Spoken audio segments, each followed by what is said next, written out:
To the camera. Yan, no?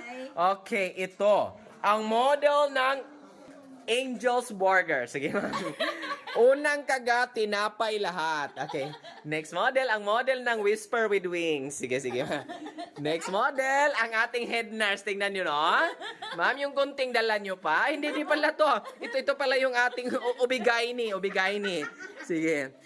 Alalayan yung nakatanggap ng retirement fee. Sige, sige, ma'am. Next, ang naghahanap ng foreigner. Sige, ma'am, baba. Dahan-dahan.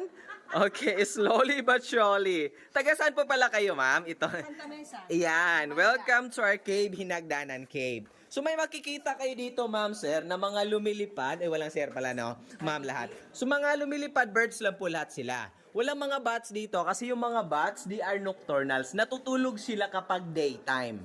Walang paniki or bats kasi yun nga, they are nocturnals. Andun sila sa kanilang bats room. Yes, kasi they are low bats. Okay. Yun, ma'am. Babain muna natin to sila. Okay. So lahat na makikita din po yung mga bato, ma'am, na tumutubo downward, tinatawag po silang mga stalactites. Ma'am, sandal muna kayo lahat sa may railings.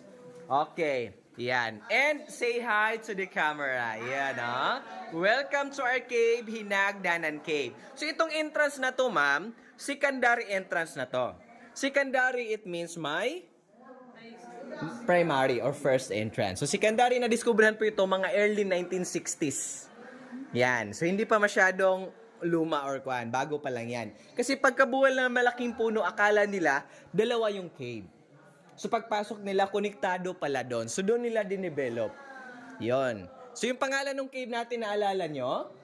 Hinagdanan. Perfect. Hinagdanan Cave. Hindi dahil lang bumaba kayo sa may hagdanan. Pero mamaya I will explain further. Okay?